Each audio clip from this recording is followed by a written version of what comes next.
আসসালামু আলাইকুম দর্শক, আমন্ত্রণ জানাচ্ছি চ্যানেল আই সংবাদে। পুরো সংবাদ জুড়ে আপনাদের সাথে আছি আমি মৃত্তিকা মুস্তফা। বিস্তারিত সংবাদের শুরুতেই জানিয়ে দিচ্ছি ফ্রেশ আটা ময়দা সুজি সংবাদ শিরোনামগুলো। মহান স্বাধীনতা দিবস আজ ৯ মাসের রক্তক্ষয়ী যুদ্ধে পাকিস্তানের সেনাবাহিনী ও দোসরদের পরাজিত করে বাঙালি ছিনিয়ে আনে লাল সবুজ পতাকা। মহান স্বাধীনতা দিবসে জাতীয় স্মৃতিসৌধে রাষ্ট্রপতি ও প্রধান উপদেষ্টার শ্রদ্ধা নিবেদন, বীর শহীদদের আত্মত্যাগের কথা শ্রদ্ধা ভরে স্মরণ। স্বাধীনতা দিবস ও ঈদ উল ফিতর সামনে রেখে জাতির উদ্দেশ্যে প্রধান উপদেষ্টার ভাষণ, ডিসেম্বর থেকে আগামী জুনের মধ্যে নির্বাচনের অঙ্গীকার। শ্রমিকের পাওনা পরিশোধ না করা গার্মেন্টস মালিকদের বিদেশ যাওয়ায় নিষেধাজ্ঞা, আগামীকালের মধ্যে শ্রমিকদের পাওনা পরিশোধের সরকারের নির্দেশ। 21 পদকে ভূষিত বিশিষ্ট সঙ্গীতজ্ঞ সঞ্জিদা খাতুনের মৃত্যু, শ্রদ্ধা নিবেদনে আজ দুপুরে মরদেহ না হবে নিজের প্রতিষ্ঠা করা ছায়ানটে। এবং ঈদের খুশি ভাগাভাগি করে নিতে কুড়িগ্রামে দরিদ্র মানুষের মাঝে ট্রাই ফাউন্ডেশনের খাদ্য সামগ্রী বিতরণ, সহায়তা পেতে সন্তুষ্ট এলাকাবাসী।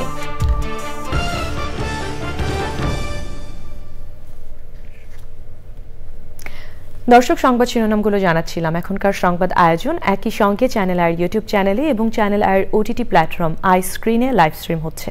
যাচ্ছে বিস্তারিত সংবাদে। মহান স্বাধীনতা দিবস আজ। 1971 সালের 26শে মার্চ পাকিস্তানের শৃঙ্খল থেকে বেরিয়ে বাংলাদেশ প্রতিষ্ঠার লড়াই শুরু করে বাঙালি জাতি।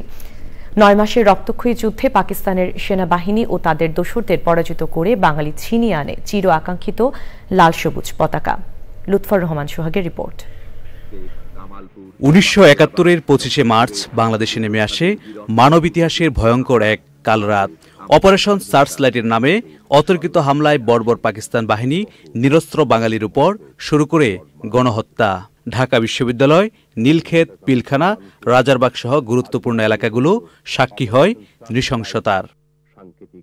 ধ্বংসস্তূপের মধ্যেই প্রতিরোধ গড়ে তোলে মুক্তিকামী বাঙালি।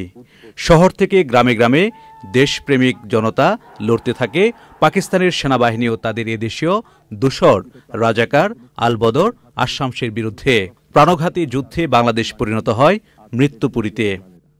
30 লাখ বীর সন্তানের জীবনের বিনিময়ে 9 মাস পর বাঙালি পায় মুক্ত স্বাধীন স্বদেশ। 1971 সালের 16 ডিসেম্বর পৃথিবীর মানচিত্রে জায়গা করে নেয় বাঙালির নতুন জাতিরাষ্ট্র বাংলাদেশ। লুৎফর রহমান সোহাগ, চ্যানেল আই, ঢাকা। মহান স্বাধীনতা ও জাতীয় দিবস উপলক্ষে সূর্যোদয়ের সঙ্গে সঙ্গে সাভার জাতীয় স্মৃতিসৌধে মহান মুক্তিযুদ্ধের বীর শহীদদের প্রতি শ্রদ্ধা নিবেদন করেন রাষ্ট্রপতি মোহাম্মদ শাহাবুদ্দিন ও প্রধান উপদেষ্টা ড মোহাম্মদ ইউনূস। এরপর মুক্তিযুদ্ধ বিষয়ক উপদেষ্টার নেতৃত্বে উপস্থিত বীরশ্রেষ্ঠ পরিবার, যুদ্ধাহত মুক্তিযোদ্ধা ও বীর মুক্তিযোদ্ধারা পুষ্পস্তবক অর্পণ করেন। এরপর বিদেশি কূটনৈতিক, বিভিন্ন রাজনৈতিক ও সামাজিক সংগঠন সহ সর্বস্তরের জনগণ জাতীয় স্মৃতিসৌধে পুষ্পস্তবক অর্পণ করে মুক্তিযুদ্ধের বীর শহীদদের প্রতি শ্রদ্ধা জানান। দিবসটি উপলক্ষে সকল সরকারি, আধা সরকারি, স্বায়ত্তশাসিত ও বেসরকারি ভবনে সূর্যোদয়ের সঙ্গে সঙ্গে জাতীয় পতাকা উত্তোলন করা হয়। এছাড়া ধর্মীয় প্রতিষ্ঠানগুলোতে দেশের শান্তি, সমৃদ্ধি ও অগ্রগতি কামনা করে বিশেষ দোয়া ও উপাসনার আয়োজন করা হবে। দেশের সকল হাসপাতাল, জেলখানা, শিশু পরিবার, বৃদ্ধাশ্রম, ভবঘুরে প্রতিষ্ঠান ও শিশু দিবাযত্ন কেন্দ্রে বিশেষ খাবার পরিবেশন করা হবে। এই দিন সরকারি ছুটির দিন। সরকারের দায়িত্ব হচ্ছে জাতির সামনে সংস্কার প্রক্রিয়াটা স্বচ্ছভাবে তুলে ধরা এবং প্রক্রিয়া শেষে নির্বাচনের আয়োজন করা। জাতির উদ্দেশ্যে দেওয়া ভাষণে এমনই মন্তব্য করে প্রধান উপদেষ্টা অধ্যাপক ড মোহাম্মদ ইউনূস বলেছেন, চলতি বছরের ডিসেম্বর থেকে আগামী বছরের জুনের মধ্যে নির্বাচন অনুষ্ঠিত হবে। তিনি বলেন, গণহত্যাকারীদের এ দেশেই বিচার হবে। দেশবাসীকে শুভেচ্ছা জানিয়ে মহান স্বাধীনতা দিবস ও পবিত্র ঈদ উল ফিতর উপলক্ষে তিনি এই ভাষণ দেন। মোস্তফা মল্লিকের রিপোর্ট। বর্তমান ব্যবস্থায় বিনিয়োগের বিষয়ে খুবই আগ্রহী। জাতির উদ্দেশ্যে দেয়া ভাষণের শুরুতেই অধ্যাপক ডক্টর মোহাম্মদ ইউনূস ১৯৭১ সালে পাক হানাদার বাহিনীর হাতে নির্মমভাবে যারা শহীদ হয়েছেন তাদের শ্রদ্ধা জানান ২৪ জুলাই অভ্যুত্থানে হাজারো শহীদদের। সশ্রদ্ধ সালাম জানান অভ্যুত্থানে যারা আহত হয়েছেন তাদের প্রতি। জাতীয় ঐকমত্য কমিশন, সংস্কার এবং নির্বাচন নিয়ে কথা বলেন অধ্যাপক ইউনূস। আমাদের দায়িত্ব জাতির সামনে পুরো প্রক্রিয়াটা স্বচ্ছভাবে তুলে ধরা এবং প্রক্রিয়া শেষে নির্বাচনের আয়োজন করা। নির্বাচনের ব্যাপারে আমি আগেও বলেছি, আবারও বলছি, এবছর ডিসেম্বর থেকে আগামী বছরের জুনের মধ্যে নির্বাচন হবে।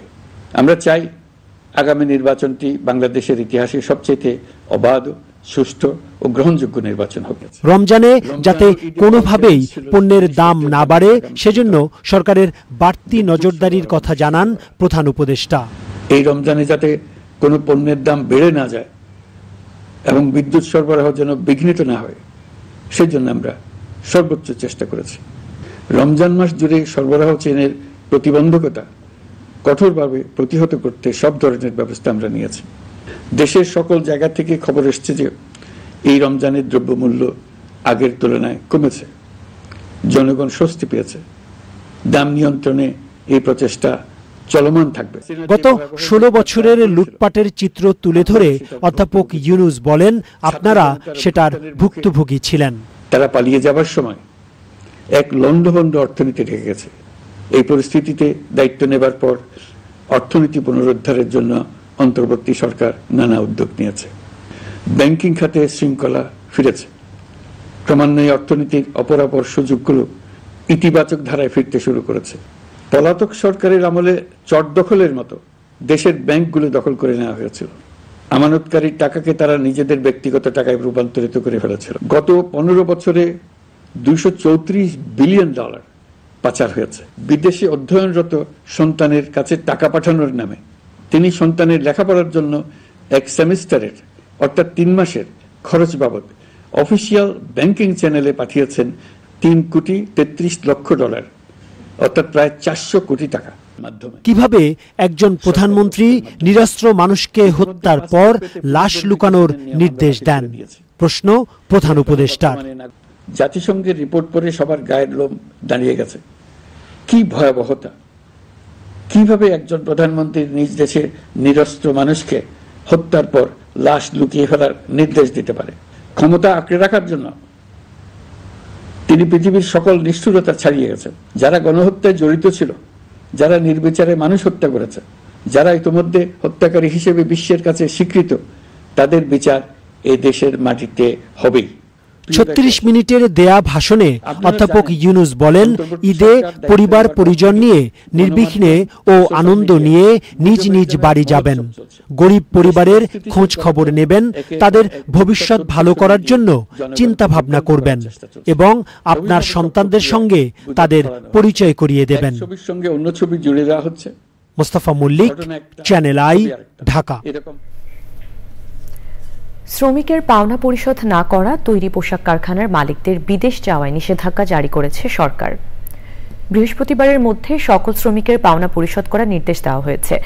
আসন্ন ঈদ উল ফিতরের ছুটিতে চুরি, ডাকাতি, ছিনতাই, চাঁদাবাজি ও সন্ত্রাসী কর্মকাণ্ড রোধে সাদা পোশাকেও পুলিশ মোতায়েন থাকবে। বাড়ানো হবে আইন শৃঙ্খলা বাহিনীর টহল। বিস্তারিত জানাচ্ছেন রফিকুল বাশার।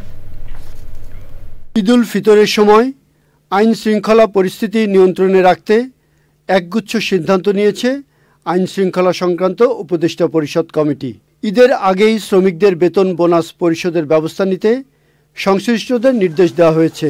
স্বরাষ্ট্র উপদেষ্টা জানান, বাস, ট্রেন ও লঞ্চে অতিরিক্ত ভাড়া আদায় করলে ব্যবস্থা নেওয়া, বিশেষ বিশেষ রাস্তায় ও মোড়ে চেকপোস্ট স্থাপন এবং টাকা স্থানান্তরে নিরাপত্তা দেওয়ারও সিদ্ধান্ত হয়েছে। ঈদ উপলক্ষে যাত্রী পরিবহন নির্বিঘ্ন করার জন্য সড়ক, নৌ ও রেলপথে যাতে অতিরিক্ত যাত্রী বোঝাই না করা হয়, অতিরিক্ত ভাড়া আদায় না করা হয়, সেই লক্ষ্যে সংশ্লিষ্ট বিভাগ এবং সংস্থাকে নির্দেশনা দিয়েছে। চুরি, ডাকাতি, ছিনতাই, চাঁদাবাজি, দখলবাজি এবং সংঘবদ্ধ দুষ্কৃতিকারীদের কর্মকাণ্ড তথা সন্ত্রাসী কর্মকাণ্ড রোধে ইউনিফর্মধারী পুলিশের পাশাপাশি গোয়েন্দা সংস্থার সদস্য মোতায়েন থাকবে। ধর্ষণ সহ নারী শিশু নির্যাতনের বিরুদ্ধে সরকারের অবস্থান অত্যন্ত স্পষ্ট। এটা ক্ষেত্রে আমাদের জিরো টলারেন্স। বেতন ভাতা শোধ না করা মালিকদের বিদেশ যাওয়ার নিষেধাজ্ঞার কথা জানিয়ে শ্রম উপদেষ্টা বলেন, প্রয়োজনে তাদের গাড়ি বাড়ি বিক্রি করে বেতন দিতে হবে। কিছু ফ্যাক্টরি আছে হ্যাবিচুয়াল, ঈদ আসার আগে তারা পয়সা দেবে না, অথচ তারা নিজেরা গাড়ি চালাচ্ছে, তারা নিজেরা বড় বড় বিল্ডিংয়ে থাকছে, তারা নিজেরা ঈদ শপিংয়ে যাচ্ছে, কিন্তু কথা বললেই বলা তাদের কাছে টাকা পয়সা নেই। তো সরকার তো টাকা দেবে না। শ্রমিকদের পাওনা 27 তারিখের মধ্যে যদি না দেয় তাহলে তাদের বিরুদ্ধে যা করার ওটা আমরা করবো। I am not going to listen to anybody, already decision made. এখন ওনাদেরকে বিদেশে যাওয়া বন্ধ করে দেওয়া হয়েছে, আজকে থেকে ওনারা বিদেশে যেতে পারবেন না। কারখানায় ইউনিয়ন করার সুযোগ সহ শ্রমিক অধিকার নিশ্চিত করতে না পারলে আন্তর্জাতিক শ্রম সংস্থা আইএলও বাংলাদেশের বিরুদ্ধে আগামী বছর মার্চের মধ্যে মামলা করবে বলে জানান শ্রম উপদেষ্টা। Rafiqul Bashar, channel I, Dhaka. ছায়ানটের অন্যতম প্রতিষ্ঠাতা ও বর্তমান সভাপতি সঞ্জিদা খাতুন মারা গেছেন। বিকেল 3:30টায় রাজধানীর একটি বেসরকারি হাসপাতালে চিকিৎসাধীন অবস্থায় শেষ নিঃশ্বাস ত্যাগ করেন তিনি। 21 পদকে ভূষিত রবীন্দ্র গবেষক ও সঙ্গীতজ্ঞের মৃত্যুতে শোকের ছায়া নেমে এসেছে সাংস্কৃতিক অঙ্গনে। আজ দুপুর 12:30টায় মরদেহ রাখা হবে ছায়ানটে। জানাজা ও দাফনের বিষয়ে পরে সিদ্ধান্ত নেবে তার পরিবার। সাদি মাহমুদের রিপোর্ট।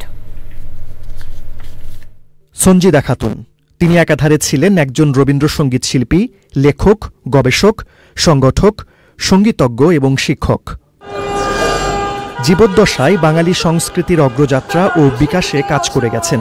সাংস্কৃতিক আন্দোলনের মধ্য দিয়ে তিনি সবার মাঝে ছড়িয়ে দিয়েছেন অসাম্প্রদায়িক চেতনা। এমন গুণীজনের মৃত্যুতে শোকের ছায়া সাংস্কৃতিক অঙ্গনে। সারা জীবন লড়াই করেই গেছেন, রবীন্দ্রনাথের পক্ষে করেছেন, ভাষার পক্ষে করেছেন, সাম্প্রদায়িকতার পক্ষে করেছেন। তো সেই জায়গাটা থেকে লড়াইটা চলবে। আমরা যারা আছি, ওনার অসংখ্য গুণগ্রাহী স্টুডেন্ট আছে, ওনার অনেক কলিগরা আছেন, তারা আসলে ছড়িয়ে দেবে ওনার যে বাতাসটা আছে, ওনার ছড়িয়ে দেবেন। কারণ উনি তো একটা ধূপকাঠি, ওনার এই ধোঁয়ায় চারিদিকে আরো সুন্দর হবে। তবে এই বছরই প্রথম ছায়ানটের নববর্ষের অনুষ্ঠানে তার আশীর্বাণী আমরা শুনব না, কিন্তু তিনি যে কথাগুলো সেই অনুষ্ঠানে বলে গেছেন এবং সাম্প্রতিককালে যে কথাগুলো বলছেন, সেটা হচ্ছে এই সাম্প্রদায়িক বিদ্বেষ চেতনা যেন আমাদের অন্তর থেকে দূর হয়, আর সংস্কৃতিকে যেন বড়ভাবে আমরা অবলম্বন করতে পারি। আমরা আসলে অভিভাবকহীন হয়ে পড়লাম, কিন্তু লড়ে তো যেতে হবে। উনি যেই চেতনাটা আমাদের মধ্যে দিয়ে গেছেন, সেটা যেন ধরে রাখতে পারি সকলে মিলে। তাহলে এই ছায়ানট, এই আন্দোলন, এই সাংস্কৃতিক আন্দোলন একটা দিক পাবে, এগিয়ে যাবে। সর্বসাধারণের শ্রদ্ধা নিবেদনের জন্য বুধবার তার মরদেহ রাখা হবে ছায়ানটে। আমরা আপাতত ওনার কিছু নাতনি আছে যারা বাইরে থাকে, খুব প্রিয় মানুষ তারা। ওনার ইচ্ছা ছিল ওরা যেন সঞ্জিদা খাতুনের মানে নানির বা দাদির গা ধুইয়ে দেয়। সেইটা সম্পূর্ণ করতে হলে ওদের দেশে আসতে হবে। আমরা আপাতত ছায়ানটের যেহেতু প্রতিষ্ঠাতা সদস্যদের অন্যতম উনি এবং জীবিত শেষ প্রতিষ্ঠাতা সদস্য, ওনাকে নিয়ে যাব আমরা ছায়ানটে। সবাই দেখতে চায়, কথা মানে দেখতে চায়, গান গাইতে চায়, শোনাতে চায়, সব কিছু। সেইটা হলে পরে আবার মর্চুয়ারিতে রেখে তারপরে ওরা এলে পরে আনুষ্ঠানিক কথাগুলো সম্পূর্ণ করব, তখন জানাতে পারবে। সাংস্কৃতিক ব্যক্তিত্বরা মনে করছেন বাংলা সাহিত্য ও সংস্কৃতির প্রতি তার অবদান চিরস্মরণীয় হয়ে থাকবে। সাদি মাহমুদ, চ্যানেল আই, ঢাকা। ঈদের খুশি ভাগাভাগি করে নিতে প্রতি বছরের ধারাবাহিকতায় এবারও কুড়িগ্রামে কর্মহীন, অসহায় ও দরিদ্র মানুষের মাঝে খাদ্য সামগ্রী বিতরণ করেছে ট্রাই ফাউন্ডেশন। ঈদের আগে এই ধরনের সহায়তা পেতে সন্তুষ্টি এলাকাবাসী। কুড়িগ্রাম থেকে শ্যামল ভৌমিকের তথ্য ও ভিডিও চিত্রে আল মুকসিদের রিপোর্ট। দেশের সর্ব উত্তরের জেলা কুড়িগ্রাম এলাকার অনেক মানুষ দরিদ্র সীমার নিচে বাস করেন। ঈদের সময়ও তারা খাদ্য সামগ্রীর আশায় বিত্তবানদের কাছে ছোটাছুটি করেন। গত 2 দশকের ধারাবাহিকতায় ঈদের খুশি ভাগাভাগি করে নিতে সহায়তার হাত বাড়িয়ে দিয়েছে ট্রাই ফাউন্ডেশনের সদস্যরা। কুড়িগ্রাম প্রেস ক্লাব চত্বরে জেলা শহরের বিভিন্ন বস্তি ও চর এলাকার 200-রও বেশি সুবিধাবঞ্চিত পরিবারের মাঝে খাদ্য সামগ্রী বিতরণ করা হয়। এসব খাদ্য সামগ্রীর মধ্যে ছিল চাল, ডাল, আলু সহ নানা ধরনের ঈদ সামগ্রী। এসব খাদ্য সামগ্রী পেয়ে খুশি তারা। চাল, ডাল, পালং এই এটা দিয়ে আমার বাচ্চা বাঁচবে। আমাদের গরিব দেশের জন্য রমজান মাসে দান করছে, আরো ভালো থাকুক, ভালো খাই। চাল, ডাল পেলে চাল পাইতে অনেক খাবো, আমার জন্য অনেক উপকার।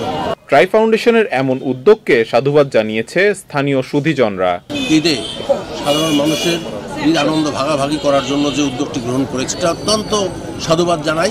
ট্রাই ফাউন্ডেশন আজকে ঈদের খুশি ভাগাভাগি করছে, এটি আসলে সত্যি তাদের প্রশংসাযোগ্য কাজ।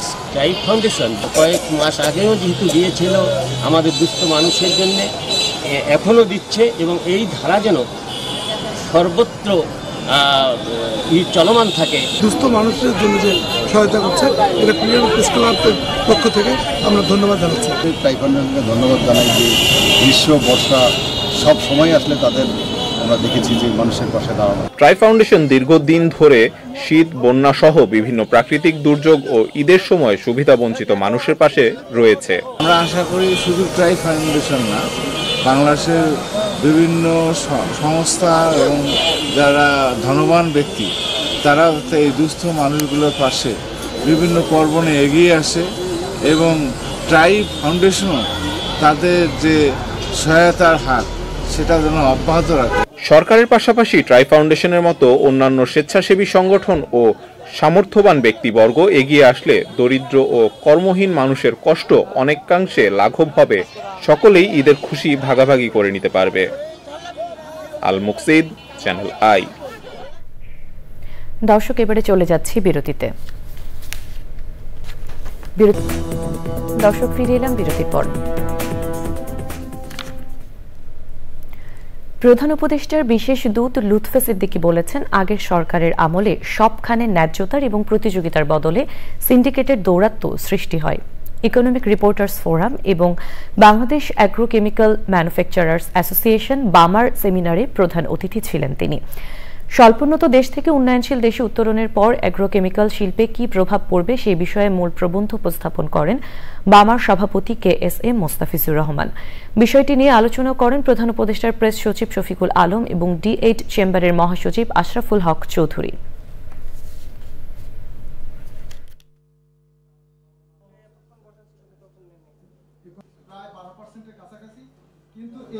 যেদিকেই তাকাই, যেখানেই দেখি না কেন, একটা শব্দ বারবার আসে, এটা হলো সিন্ডিকেট। যেখানে আমাদের একটা মার্কেট ফোর্সেস থাকার কথা, কম্পিটিশন থাকার কথা, ফেয়ার প্লে হওয়ার কথা, ওখানে শুধু একটা সিন্ডিকেট কথাতে চলে আসে। কোনো কোনো ক্ষেত্রে দেখা যায় যে আইনের ভেতরেই অ্যান্টি কম্পিটিটিভ কিছু ক্লজ ভরে দেওয়া আছে, যাতে করে এই সিন্ডিকেটটা becomes almost legal, lawful, institutional. এবারে কৃষি সংবাদ।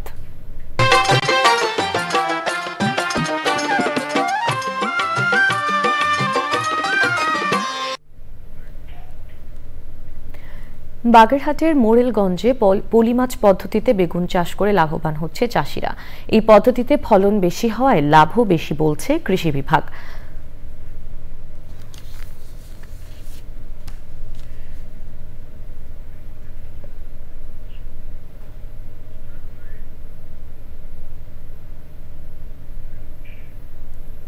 এখন দেখবেন প্রকৃতি সংবাদ।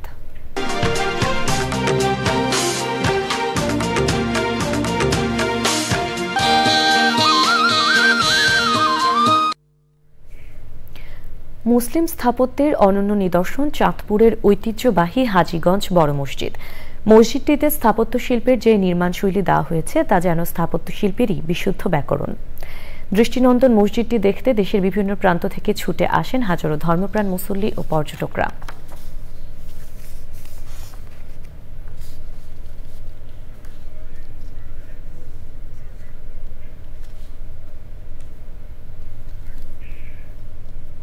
এবারে খেলার খবর। সবশেষে ফ্রেশ আটা ময়দা সুজি সংবাদ শিরোনামগুলো জানিয়ে দিচ্ছি আরও একবার।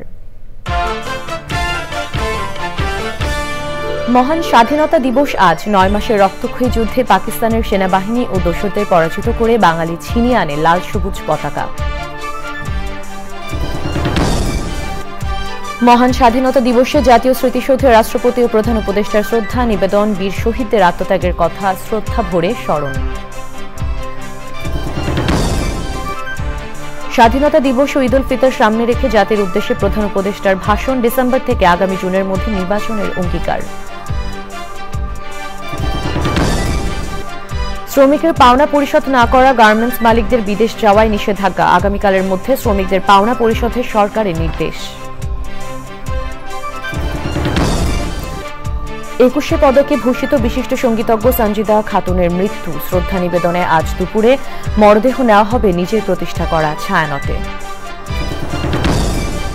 এবং ঈদের খুশি ভাগাভাগি করে নিতে কুড়িগ্রামে দরিদ্র মানুষের মাঝে ট্রাই ফাউন্ডেশনের খাদ্য সামগ্রী বিতরণ, সহায়তা পেতে সন্তুষ্ট এলাকাবাসী।